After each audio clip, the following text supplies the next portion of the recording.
The true wealth of a nation is not contained in the stored up gold, but in the intellectual and physical strength of its people. So don't you all agree that it's quite important for us to study and have a basic understanding about the population composition of a country? Hello and welcome back to this course on Fundamentals of Human Geography. I am your host Abhilash Sundaram, and in this video we'll discuss population composition. Timestamping has been provided in the description box below. So let's get into it.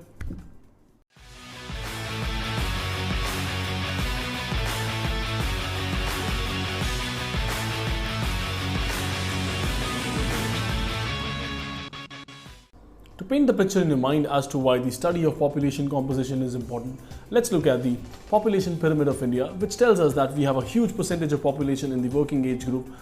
So that means India needs to invest a lot of money in skill training of its youth to reap its demographic dividend. No idea what a demographic dividend is? Don't worry, we'll be covering that in this video. Another example is of Japan, which is quite the opposite. Again, by looking at the population pyramid, it is revealed that it has an aging population. So Japan has to invest a lot of money in social infrastructure like ramps at public spaces, or maybe special buses, healthcare facilities for elderlies, and pension schemes for income support, and many other places. Population of a country means the persons inhabiting a country. It includes citizens and also the persons temporarily residing in the country. For instance, a foreign exchange student studying at IIT Delhi. People of a country are diverse in many respects, especially in a country like India. So some of the common ways of studying population is with respect to age, sex, literacy rates, occupation, and life expectancy. So let's first discuss the sex composition of a place. Sex composition of a place can be easily measured through sex ratio. In India, sex ratio is calculated by dividing the total female population by total male population and multiplied by 1000. So sex ratio is amongst the most basic demographic parameters, and it tells us and it provides us with valuable information about the status of women in the country. From basic biology, we know that ideally the number of women and men in a country should be equal. However, in regions where gender discrimination is rampant, we see that sex ratio tends to be unfavorable towards men, and in such regions, practices of female feticide, female infanticide, domestic violence against women are prevalent. One of the reasons could be the lower socioeconomic status of women in these areas. For instance, Haryana has the lowest sex ratio in the country according to Census 2011. Can you tell me which state has the highest sex ratio in India? Interestingly, more women in the population also does not mean better status, because men could have migrated to other regions for employment opportunities. In general, if we look at the global sex ratio, we find that Asian countries like Pakistan, India, Bangladesh, China, they have low sex ratio for different reasons. For China, it was the one-child policy, and for Saudi Arabia, it is the influx of male migrants which has distorted the sex ratio. On the other hand, European countries have more females and males are in minority due to better status of women, and also due to wars like World War II, which were male selective in their casualties. For instance, Latvia has the highest sex ratio in the world with significantly more women than men. Can you tell me where Latvia is on the map and which is the nearest sea to Latvia and also its neighboring countries? Moving to the next topic, which is age structure. Age structure basically represents the number of people in different age groups. Here we look at three important age brackets. First is 0 to 15 years. Children fall in this category. They are still in the learning phase under the guardianship of their parents and are economically unproductive. Next is 15 to 59 years, which is the working population in India. By 15 years, your basic schooling is done and you can apply it for some government jobs and work till 60, which is the age of retirement in India. This is the part of the population which generates income, pays taxes, basically runs the economy, and even supports the non-working population, that is, children and elderlies. Lastly, people above 60 years of age are elderlies. They constitute the aging population as they are economically unproductive, so they are dependent on the working population.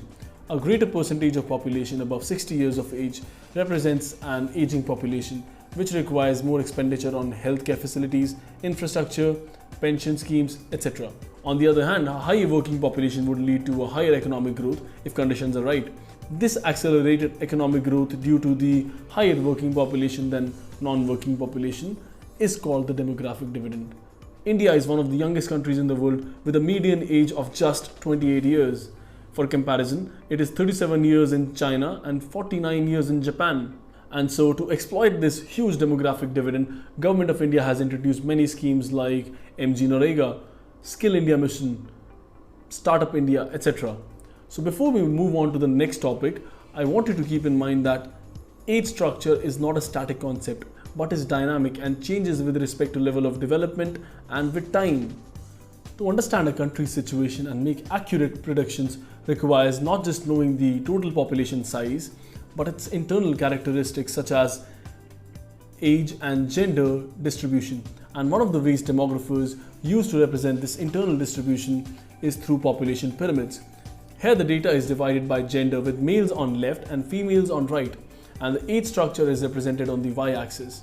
The shape of the population pyramid is a powerful predictor of future population trends. Let's see how.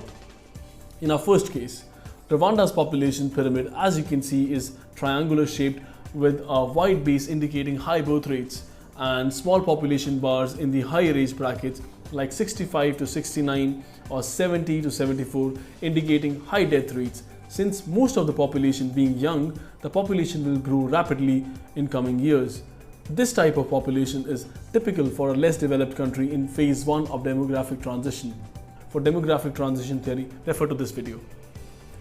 For our next case, let's look at Canada's population pyramid. It is bell-shaped and tapered towards the top. Compared to the previous case of Rwanda, population bars are smaller at the bottom, indicating that birth rates have declined, and population bars are wider in the middle and top, indicating that death rates have also declined.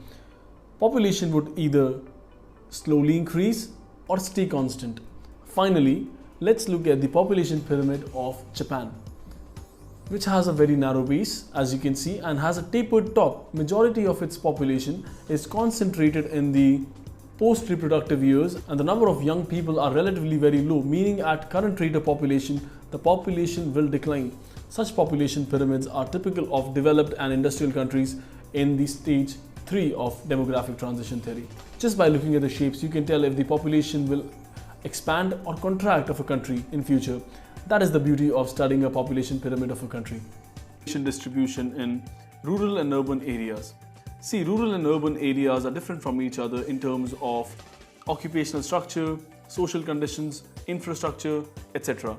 Different countries have their own definitions of rural and urban areas, but in general, rural areas are those areas where people are engaged in primary activities, whereas in urban areas, people are engaged in non-primary activities. So the figure on your screen shows the rural-urban sex composition of a few countries. You'll realize that Canada and Finland are the exact opposite of Zimbabwe and Nepal. In Western countries like Canada and Finland, males outnumber females in rural areas and females outnumber the males in urban areas, simply because females have migrated from rural to urban areas due to better job opportunities, and farming, which is highly mechanized, remains largely a male occupation. Whereas in countries like India, female participation in farming in rural areas is fairly high, and urban areas are male dominated due to reasons like shortage of housing and lack of security and various other reasons. Literacy is one of the most important indicators and tools for the socio-economic development of any country, as it reveals the standard of living, the social status of females, availability of educational facilities, and even the government policies. Many studies have time and again proven that higher levels of literacy lead to higher income level and hence reduces poverty, better nutrition levels in population, lesser child mortality ratio, drastic reduction in crime rates in the country. So it's pretty clear that education not only empowers but also transforms an individual and also the nation.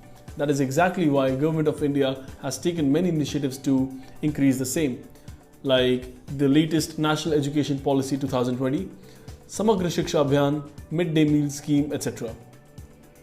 But how is literacy defined in India? Any person above 7 years of age who can read and write and can do a little bit of maths is considered a literate in India. According to CSO, literacy in India stands at 77.7%. Moving to the last topic for the video, which is occupational structure. This is another important indicator which gives us insights into the working population. Working population refers to the people in the age group of 15 to 59 years that are engaged in economic activities. Economic development creates various types of occupations in an economy. All these occupations can be broadly classified into three categories: primary, secondary, and tertiary. Primary sector includes agriculture and allied activities like animal husbandry, fisheries, forestries, and also mining. Secondary activities include manufacturing industries, textile industries, construction sector. Tertiary sector includes all the services which are intangible in nature, like trade, transport, communication, IT, banking, and insurance. By looking at the proportion of population engaged in these sectors, level of economic development of any nation can be measured. Let's see how. So, development experience across the world tells us that in underdeveloped countries, majority of the population is still engaged in primary sectors, and as the countries develop, the population gradually shifts from the primary to secondary sector, and finally in developed countries, majority of the working population is engaged in the tertiary sector. On that note, we complete the chapter. If you liked the video or have a question, let me know in the comment section below. That's all for today. Thanks for watching, and I'll see you in the next one.